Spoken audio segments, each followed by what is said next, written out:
percayalah kebaikan itu pasti akan dibalas dengan kebaikan. Jadi ketika kita memberikan misalnya kayak edukasi, pelatihan, sharing yang baik-baik, pasti itu akan kembali juga, nggak juga dalam wujud sharing atau kebaikan itu juga, tapi bisa dalam wujud yang lain-lain. Yang pertama-tama sih singkatan balap ya, balap sendiri itu bawaan lapar. Oh, itu singkatan. Iya, singkatan. Jadi biasa kan kita kalau bawaan lapar bingung mau makannya apa kan, cemilan. Jadi aku singkat aja ya, pempek balap ya bawaan lapar.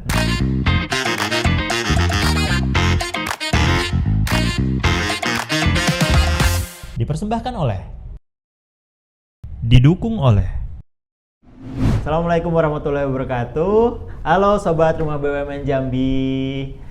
Kita sekarang sudah ada di episode 3 podcast Level Up Rumah BUMN Jambi bersama UMKM Membangun Negeri. Ya, keren, baik. Nah, di episode 3 ini mungkin kemarin kita udah beberapa kali membahas. Kemarin ada dari Madu CLB, kemudian ada Blaini Kito ya tentang sustainability. Nah, sekarang ini ternyata di samping saya ada seorang pakar juga nih. Nanti kita bukan iya Mbak. Jadi ini podcast ini kita buat menginspirasi semua, buat teman-teman semua milenial ataupun juga entrepreneur muda supaya mereka punya wawasan tentang kewirausahaan, semangatnya juga muncul dan juga mungkin nanti bisa menularkan cerita-cerita dari Mbak Maya nih untuk ke teman-teman semua. Jadi di sebelah saya ada Mbak Maya, CEO dari Pempek Balap Jambi. Ini pempek yang istilahnya apa ya? Langsung ludes. Ya, kalau istilahnya kita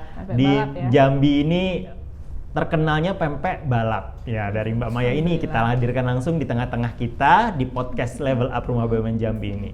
Oke, nah nih kita langsung aja nih ya Mbak, biar durasi kita nggak terlalu lama juga. Jadi kemarin ternyata seru banget kalau ngobrol sama UMKM itu bisa sampai hampir 1 jam mungkin ya dengan podcast-podcast yang sebelumnya. Jadi ini menarik, mungkin nanti teman-teman juga jangan lupa buat subscribe, like dan komen di YouTube kita ataupun di Instagram kita, dan juga bisa WA ke admin kita, ataupun kalau mau mendaftar bisa langsung aja datang ke kantor kita. Nah, ini pempek balap sudah terkenal, pasti rasanya juga pasti oke. Cuma sayangnya nih kita lagi bulan puasa, jadi kita nggak bisa nyicip nih ya Mbak. Syutingnya di bulan puasa, kita nggak bisa nyicip ini. Cuma pempek balap sudah menyediakan dalam kemasan frozen, ada yang sudah jadi juga, tinggal goreng ya Mbak ya gitu. Saya juga beberapa kali udah ngirim ke keluarga saya Mbak di Semarang ya. Jadi saya beliin pempek balap buat oleh-oleh dan ternyata suka semua Mbak. Ternyata seneng sama cukonya. Biasanya kan rasa cukonya ya yang bikin otentiknya, yang khasnya, yang bedakan dari setiap pempek itu. Nah, kita pengen cerita-cerita lebih jauh nih tentang pempek balap. Mbak Maya, awal mulanya kenapa sih usahanya pempek? Itu mungkin apa ya? Aku sendiri kalau mikir kenapa usaha makanan, nah itu usaha makanan, terus pasti yang kepikir duluan apalah ya, mungkin usaha minuman atau apa tuh. Mbak bisa kepikiran pempek tuh gimana ceritanya? Kalau pempek ya, karena saya aslinya Palembang, terus ya pasti kita kalau menjalankan atau melakukan sesuatu harus sesuai dengan skill, bakat, dan kita happy atau enggak. Ya menurut aku salah satunya yang buat aku happy ya cuma buat pempek itu, karena kebetulan saya kan udah berkeluarga Mas, jadi kalau suami itu jajan pempek itu sehari 50.000 tuh pasti. Bayangin aja, jadi kalau 50.000 cuma buat jajan, karena waktu itu kita masih sama-sama kerja di salah satu perbankan, ada yang syariah, ada yang konven. Nah, karena kejutan itu juga, maksudnya kita juga pengen hijrah, jadi kita memutuskan hijrah dan mulai dari nol buka usaha. Nah, setelah mau buka usaha terus kan bingung mau buka usaha apa. Nah, setelah dikulik-kulik ternyata solusi buat diri sendiri ya kan, daripada beli udah berapa, jadi kita memutuskan coba-coba, try error, belajar kursus sana sini, belajar tentang manajemen, dan alhamdulillah ditemukan yang cocok itu pempek gitu. Sebenarnya banyak juga sih dulu, ada jualan sop buah, ada jualan nasi goreng ya, berbau-bau makanan lah, karena identiknya kita suka makan gitu, dua-duanya suka makan gitu. Sempat trial dan error gitu ya, Mbak ya? Pasti dong, udah banyak. Sebenarnya ini pempek balap berdirinya sih 2016 pertama kali ya. Dan baru mulai sustainable atau istilahnya eksis lah, itu pada saat kita pindah ke Jambi dan mulai serius itu di 2019. Alhamdulillah berjalan sampai dengan sekarang. Gitu. Oh, jadi sebelumnya bukan di Jambi nih, Mbak? Bukan, dulu kita ada di Bangka, kan masih tugas dinasnya di Bangka kan. Terus resign ya 2018 dan memutuskan baru hijrah 2019. Tapi udah mulai buka waktu masih? Udah mulai jualan online, dari awal kan, karena sebelum kita mau mutusin nih kita mau resign, kita kan harus tahu nih apa yang harus kita lakuin setelah resign, gak mungkin makan tidur doang kan. Betul, jadi Mbak. setelah itu ya udah mulai berjalan, jualan online banyak, udah jualan bunga sampai jualan kaktus, jualan sop buah, pokoknya banyak deh. Nah setelah yang di try error, coba, terus kita gali lagi apa sih yang cocok dan menguntungkan, dan kita juga happy menjalaninya, ya ternyata usaha makanan, dan itu pempek pilihannya. Jadi ini satu hal yang bagus buat teman-teman yang pengen resign pensiun dini lah ya. Tapi kita bisa mengajarkan resign ya. Bisa belajar nih. Iya, tapi sekarang udah zamannya juga di mana kerja tapi ada sampingan juga kan. Jadi nggak menutup kemungkinan harus resign dulu. Tapi kalau memang mau fokus, ya memang kita harus memilih apa yang harus kita fokusin gitu. Ya, nih, jadi pempek balap ini kalau teman-teman tahu mungkin udah sering lihat juga.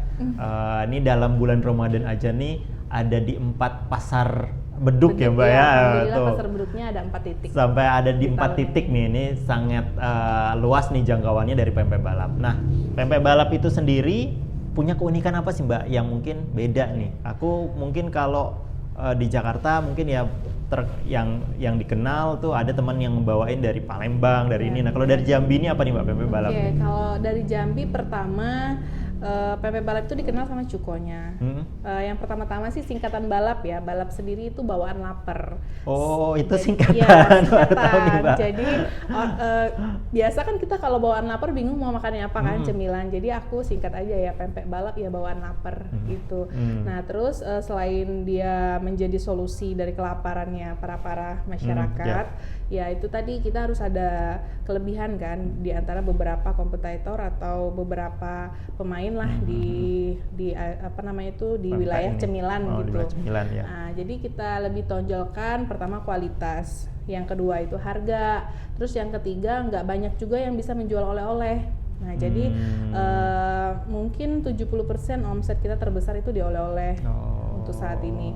Nah, jadi ya itu kalau Jambi kan alhamdulillah Jambi ini banyak sih Mas, oleh-olehnya beragam-ragam. Jadi sampai yang tempoyak jadi oleh-oleh Jambi, yang ya banyak sih. Nah, salah satunya itu pempek balap gitu.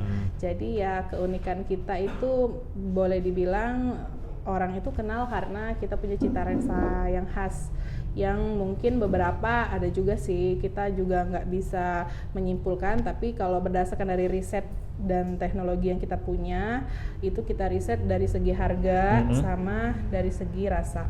Gitu. Oh, dua ya, itu ya ininya tapi ya. Tapi nggak nutup ini juga, kita juga selain dari dua itu, kita juga punya beberapa produk selling yang famous juga, yang terkenal juga, yaitu kita juga buat sih. Jadi supaya apa ya, maksudnya si customer itu tetap mau belanjanya sama kita. Jadi kita harus kayak punya inisiatif lah, punya kreativitas terus ya. Itu salah satunya pempek klepon. Ya, jadi kebetulan aku juga karena nggak bawa hari ini ya, karena puasa jadi nggak dibawa. Itu ada pempek klepon dan itu alhamdulillah viralnya banget. Iya. Jadi pempek aja tuh bisa divariasiin ya, Mbak ya, inovasinya banyak banget itu. Jadi ini terkenal banget. Nah, ini pempek balap udah punya berapa gerai, Mbak, kalau sekarang? Alhamdulillah sekarang kalau di kota Jambi ada 7, di kabupatennya ada 2, terus kalau di luarnya sih ada beberapa ya Mas, karena kan kerja sama franchise gitu. Tapi kalau kita sih fokusnya cuman 9 di Jambi yang kita pegang sendiri. 9 gerai ya, dan ternyata pempek balap ini buka franchise teman-teman. Jadi teman-teman kalau mau franchise ya nanti coba Ya, kita boleh solusinya menghubungin Iya, jadi kemarin tuh saya juga waktu di kantor di PLN ya Mbak ya ngobrol sama atasan tuh ternyata mencari itu Mbak apa nih yang bisa diupayain gitu kan nanti ketika nanti mau pensiun dan segala macam gitu. Nah ini mungkin salah satu ya, bagi yang mempersiapkan titik temunya nih pensiunnya ya UMK-nya pempek balap gitu kan nanti Bapak Ibu yang punya modalnya bisa ya bisa disalurkan ya disalurkan ya. franchise-nya gitu. Oke. Terus Mbak mungkin biar teman-teman tertarik Bapak Ibu tertarik juga omsetnya pempek balap berapa sih satu tahunnya Mbak? Alhamdulillah sih tahun kemarin ya. Ini sebenarnya aku nggak pernah share. Iya, nggak cerita. Karena ini agak-agak sakral ya. Alhamdulillah sih di 1,3 M tahun kemarin. 1 tahun ya Mbak ya? 1 tahun. Luar biasa. Jadi hampir rata-rata per bulan 120 sampai 150 lah. 120 sampai 150. Oke. Itu dengan 9 gerai tadi. Ya, 9 gitu. gerai. Jadi kan memang harus banyak ya, jadi bukan hanya satu toko, jadi itu all udah meliputi semua.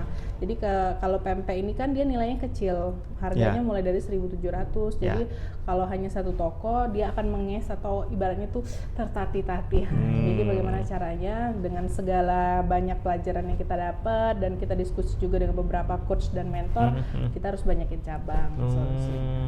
Gitu. Karena makanannya harganya murah. Iya, karena memang dibuat low price tapi banyak gitu kan. Strateginya harus ke pemasarannya yang dibanyakin gitu. Tapi itu luar biasa sih Mbak, dari 2016 dalam 8 tahun bisa mencapai omset segitu tuh. Ya.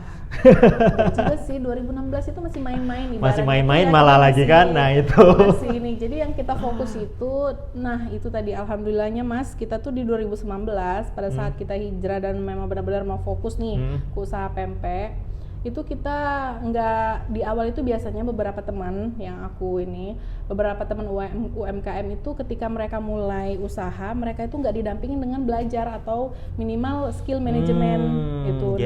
Alhamdulillah aku sih di awal-awal aku pindah ke Jambi itu aku dapetin itu. Nah ya itu salah satunya dari rumah BUMN PLN. Oh siap. Jadi ternyata gitu ya, nggak cuma nyari resep yang pas buat ini doang consumer, tapi juga harus berpikir pengelolaan internal recovery-nya dari usahanya itu harus sustain ke depannya seperti apa. Oh gitu Mbak. Jadi satu hal yang kita pelajari nih ternyata bikin bisnis itu juga nggak susah, dari pertama cuma dari masalah diri sendiri gitu kan. Terus kemudian jangan lupakan itu untuk terus belajar, termasuk belajar masalah manajemennya, dan mungkin nextnya ya tadi pemasaran dan memperbanyak. Ya itu hasil belajar tadi sih gitu ya. Nah, sejauh ini Mbak, apa sih tantangan tersulitnya? Apa sih problem tersulitnya yang pernah mungkin dihadapin atau ya jadi hambatan lah? Karena tadi kan udah bicara strength nih, strengthnya adalah dari masalah harga, dari rasa tadi kan itu. Terus nih ada dua sih Mas, tersulit itu di diri sendiri dan di komunitas itu dalam arti karyawan SDM atau perusahaan. Kalau diri sendiri itu lebih ke bagaimana kita mengatur diri kita agar konsisten. Nggak perlu kita yang langsung melejit besar, tapi setiap harinya, setiap satu langkah yang kita ambil itu konsisten terus. Itu kesulitannya. Terus yang kedua, kalau dalam perusahaan sih ya pasti itu di semua perusahaan, pertama itu modal usaha, yang kedua pemasaran. Itu udah jadi hal awam lah kayaknya di semua perusahaan seluruh Indonesia Raya kayaknya ya. Jadi ya itulah kesulitan yang yang ada di pempek balap. Tadi pertanyaannya apa ya? Iya Mbak, jadi pertama masalahnya dari diri sendiri dulu gitu kan, terus kemudian masalah manajemen. Kesulitan ya, betul. Kebanyakan sih di situ Mas. Jadi kalau dari segi permodalan aja misalnya dulu sih aku berpikir nggak mungkin ada kekurangan di suatu usaha kalau kita manajemen keuangannya dengan baik. Tapi ternyata semakin besar usaha itu kita walaupun sebaik apapun manajemen kita itu akan tetap ada kekurangan itu dalam segini ya keuangan ya, maksudnya ini permodalan. Jadi misal kalau dulu kita menggunakan tenaganya semua manual. Kalau di pempek ya, ini aku nggak bicara yang lain, aku bicaranya di pempek aja yang aku rasain aja itu. Kalau dulu manual, sekarang semua harus menggunakan mesin, semua harus steril. Dan kita mau menyesuaikan kesterilan itu pun kan kita harus membutuhkan modal untuk melengkapi semua fasilitas. Iya.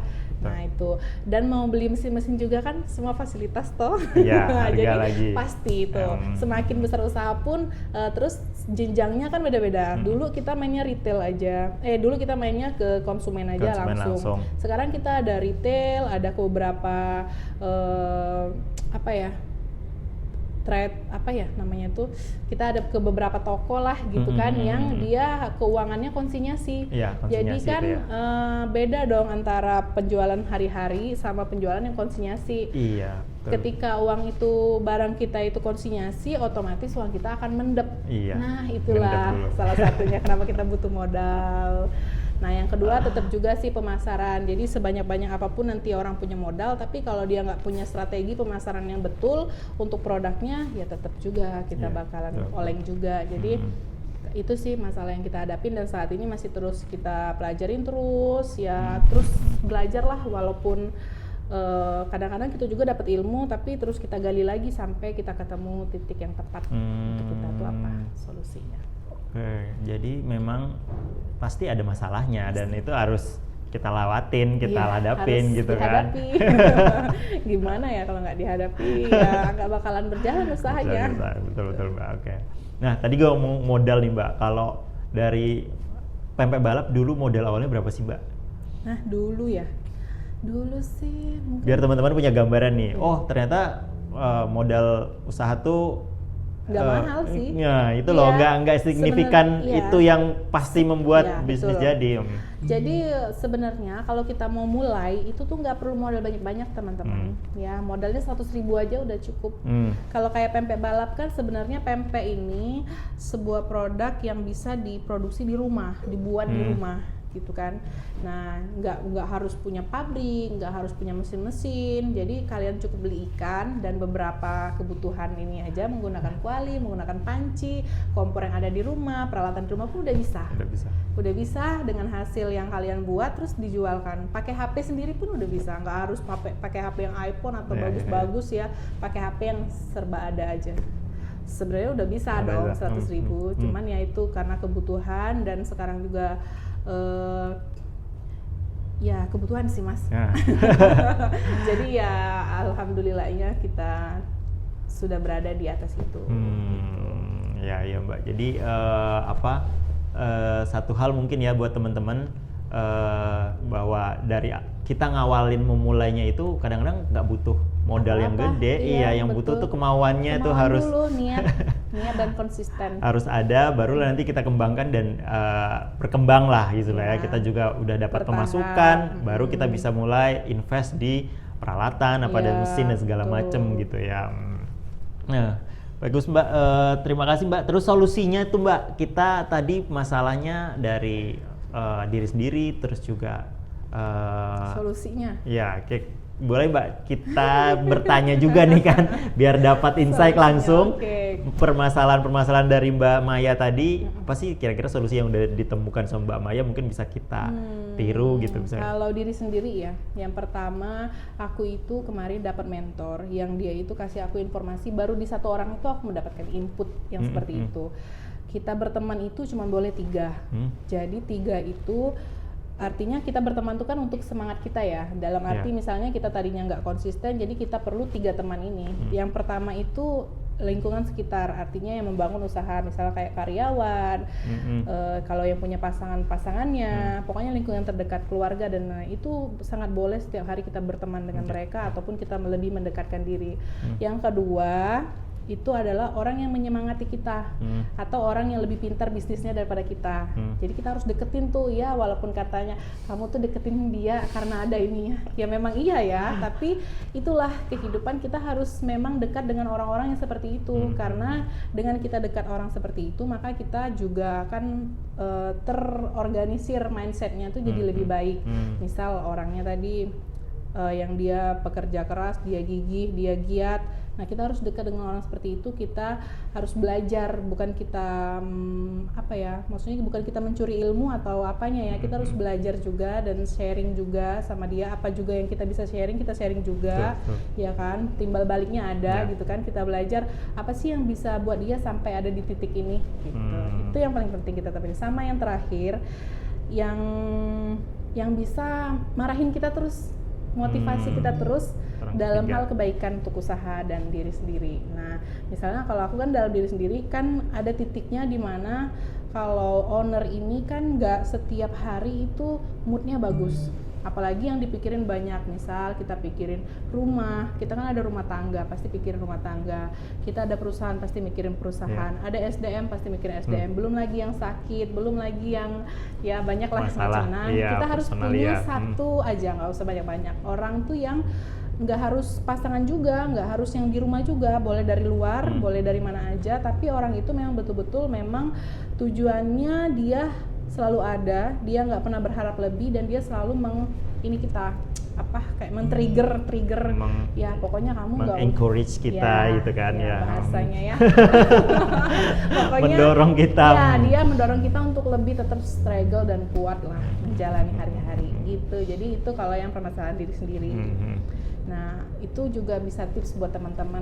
Jadi karena itu baru aku dapetin cuma di satu orang dan aku nemuinnya jauh kali, bukan di Jambi. Harus keluar Jambi dulu baru bisa ketemu orang tersebut gitu. Nah, terus kalau dari permodalan yang pempek balap jalani sekarang itu bisa dengan mendapatkan investor dan bisa dengan berkolaborasi dengan beberapa brand atau beberapa komunitas atau kelompok. Iya, suatu kelompok usaha untuk menanamkan atau menginvestasikan dana yang mereka punya untuk kita kelola lagi dan kita beri feedback atau revenue timbal baliknya ke mereka itu. Dan bisa juga melalui permodalan ya itu sih kalau yang kita udah jalanin. Karena kita karena kalau pakai bank sih kita masih maju mundur. Jadi ada sih pakai bank, tapi ya syariah alhamdulillah. Dan itu pun ya masih maju mundur juga, masih diperhitungkan juga untuk pembukaan. Jadi masalah permodalan mungkin ini ya Mbak ya, tidak hanya fokusnya ke pinjem ke bank aja yang dipikirin, tapi ternyata ada channel-channel lain gitu ya. Nah, ini menarik sih. Jadi ternyata pempek balap ini juga saat ini ya tadi sudah buka franchise gitu kan, itu kan juga sumber modal sebenarnya gitu kan buat modal yang cepet ya franchise. Modal yang cepet ya franchise gitu kan. Kalau franchise itu berapa lama Mbak BEP-nya? Kalau BEP alhamdulillah sih, kalau kita sudah try di wilayah Sumatera dan udah berjalan sekitar 4 tahun juga, itu BEP 6 bulan udah balik. Alhamdulillah. Cepet juga 6 bulan Mbak? Kalau Sumatera ya. Nah ada beberapa wilayah yang memang dia tidak familiar dengan pempek, jadi dia akan membutuhkan waktu sampai 1 tahun baru bisa BEP. Jadi 6 sampai 1 tahun ya, 6 bulan sampai 1 tahun ya. Kalau menurut saya itu cuma lumayan cepat ya daripada dalam usaha makanan kuliner gitu ya Mbak ya. Tapi balik lagi harus kita juga franchise itu kan kadang kebanyakan orang tuh berpikir oh dia udah terkenal ya udah aku franchise produknya aja. Nggak cuma duduk diem aja. Kalau duduk diem aja juga yang beli franchise-nya terus usaha berjalan sendiri juga nggak bakalan bisa. Jadi tetap harus ada keterikatan sih yang pembeli franchise atau yang punya franchise-nya untuk mau ikut handle. Ya minimal dia kan nggak tahu tuh, misalnya pempek balap kan cuma kenalnya di Jambi, kalau wilayah luar kan nggak tahu. Mungkin dia harus kenalan kah dengan orang itu, kenalan sama ownernya pun ya, jadi si pembeli ini lebih nyaman untuk beli. Ya harus tetap saling bantu sih. Aku juga punya beberapa kayak beberapa reseller atau beberapa franchisor juga yang kerja sama kita itu kalau kita lagi briefing atau lagi Zoom, ya itu yang selalu aku ingetin, nggak bisa selalu mengandalkan merek aja, aku bilang gitu. Karena aku pun juga punya franchise dengan brand besar, aku ngambil brand besar, sama brand besar pun juga selalu ngingetin di bawahnya juga gitu. Jadi nggak bisa kita cuma ngandelin mereknya aja. Jadi yang bisa kita andelin ya balik lagi ke diri kita, sedangkan manajemen udah disiapin dan lain-lain. Tapi kalau kita pun nggak mau, misalnya dia ada di lokasinya di sini, tapi si owner ini nggak mau jelasin ke masyarakat kalau brandnya ada di sini, ya orang juga nggak bakalan tahu. Jadi kita juga harus bergerak. Oh, jadi gitu ya. Ternyata nih ilmu baru nih Mbak bagi saya juga nih. Karena mengelola franchise itu kirain kita tinggal udah duduk manis aja. Iya, duduk manis doang, ngasih modal doang udah selesai gitu kan. Nanti ada yang ngerjakan, udah ada SDM-nya. Itu lebih tepatnya kayaknya investor, Mas. Investor ya. Kasih aja modal udah nanti dapat revenue ya. Betul. Kalau buka franchise ya owner franchise-nya itu harus turun juga. Iya, harus turun juga, harus ikut masarin juga, minimal repost story gitu ya Mbak ya, repost ini ya status gitu-gitulah ya mungkin. Ya nih, jadi menarik teman-teman nih, Pempek Balap salah satu UMKM yang sampai udah buka franchise ya, buat kita pelajarin, kita kulik lebih jauh. Ya. Gitu. Terus Mbak, aku ada pertanyaan sih, ini rata-rata memang setiap UMKM lah ya, itu pasti ada pemberdayaan terhadap masyarakat sekitar. Di Pempek Balap itu seperti apa Mbak? Boleh diceritain? Alhamdulillah kita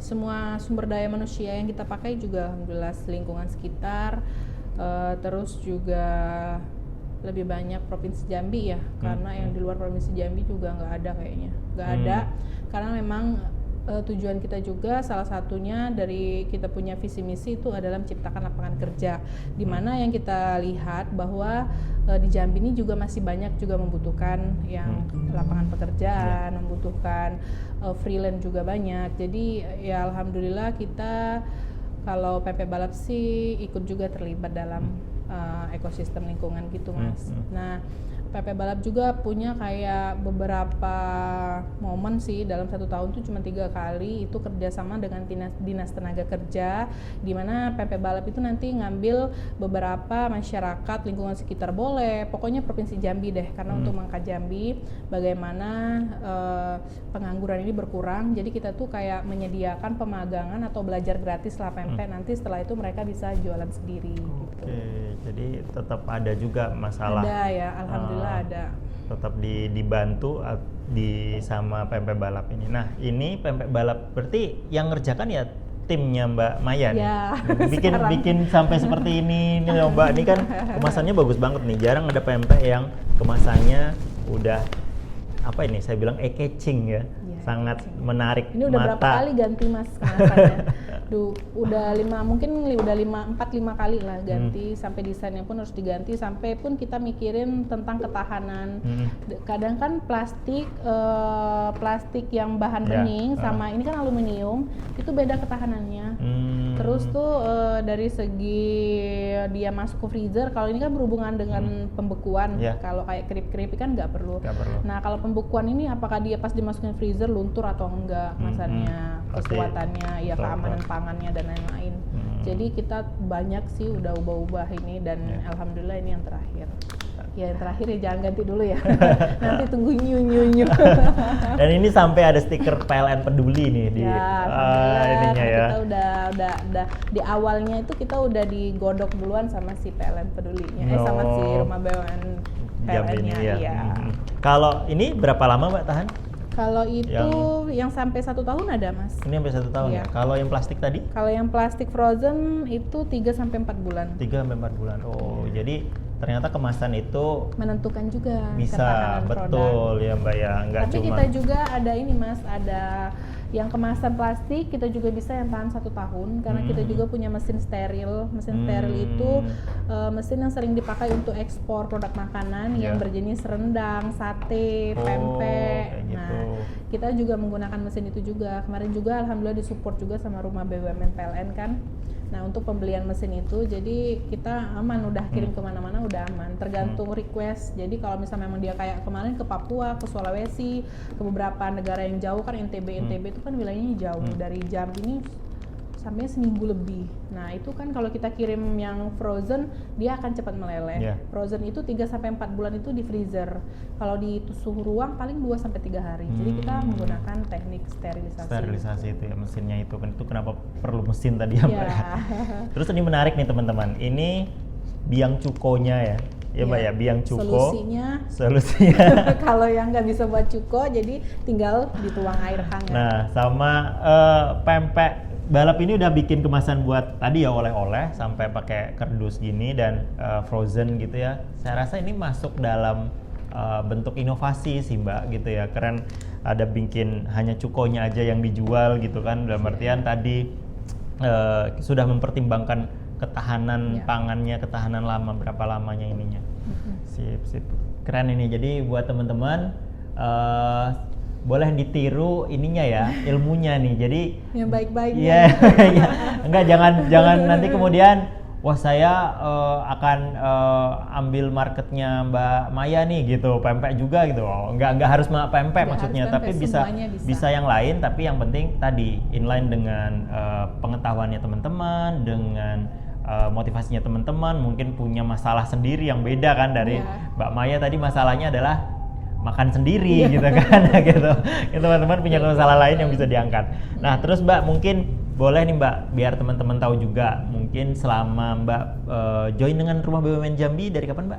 2019 ya. Pokoknya saya di sini setahun, habis itu berarti 2020 ya. Jadi lagi pas pandeminya mungkin join ke Rumah BUMN. Nah, manfaat apa nih Mbak yang Mbak rasain selama inilah kolaborasi lah sama dengan Rumah BUMN Jambi? Rumah BUMN ya, alhamdulillah yang pertama kali banget itu sih ilmu yang bermanfaat. Karena dengan bertemunya orang-orang di Rumah BUMN Jambi ini, PLN Jambi ini, kita itu mendapatkan apa ya, kayak belajar tentang wawasan yang baru, tentang ilmu-ilmu yang baru. Terus kita juga dapat pelatihan-pelatihan. Terus kita juga pernah beberapa kali dapat support untuk sertifikasi legalitas, kayak misalnya kemarin nggak salah sih halal itu dari RB juga. Terus kita sharing gitu kan, ilmu juga ya, maksudnya nggak di semua tempat juga bisa gitu. Apalagi ya, terutama kali itu bantuan peralatan ya. Alhamdulillah kemarin kita dipercaya juga tahun 2020-an ya gitu, 2022 apa 2021 itu kita bisa dapetin mesin yang kita butuhin itu tadi. Nah, terus kalau mau beli kan udah berapa puluhan ya udah. Jadi alhamdulillah dengan bantuan mesin itu juga kita sudah bisa menyebarluaskan pempek ini kemana-mana. Yang pertama sih pempeknya, yang kedua kotanya atau provinsi Jambinya, yang ketiga pasti PLN Pedulinya udah kemana-mana juga.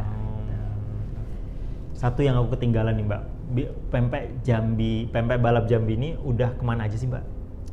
Alhamdulillah seluruh Indonesia udah sih Mas. Udah seluruh Indonesia? Udah sampai seluruh Indonesia Timur? Iya, sudah bagian apa ya? Kemarin yang Indonesia Timur itu apa aja sih? Boleh disebutin? Papua, terus udah, Sulawesi udah, Makassar Maluku, ya? Makassar udah. Itu juga kemarin dapatnya tuh di ini PLN Marketplace. Lagi ada promo tambah daya. Terus ya belinya di situ. Nah, ini teman-teman, satu lagi mungkin yang bakal kita sering-sering sharing ya tentang PLN Marketplace. PLN Marketplace itu kita udah punya nih, PLN itu di dalam PLN Mobile. Kalau teman-teman punya kan pasti buat beli listrik ya, token listrik. Terus ada tuh menu PLN Marketplace. Di situ ada produk UMKM binaan dari Rumah BUMN, juga kita pasarin di situ. Jadi teman-teman bisa beli di situ langsung. Iya, seluruh Indonesia ya, dan tanpa terbatas. Dan ini mumpung lagi lagi ada promo buat tambah daya ya. Dengan beli produk UMKM 100.000 itu dapat promo untuk tambah daya ya. Itu 100.000 udah sama ongkir loh Mas. 100.000 udah sama ongkir. Jadi 100.000 sama ongkir, misalnya dia beli cuma 50.000, ongkir 50.000, ya udah dapat iya. gitu ya. Oh jadi gitu ya, siap. Makanya rame banget. Oke gitu. Terakhir Mbak, mungkin bisa kasih kita pesan buat kami dan juga buat teman-teman semua, mau milenial, mau wirausaha yang baru mau mulai usaha, dan juga buat teman-teman semua deh. Silakan Mbak. Ini agak susah ya.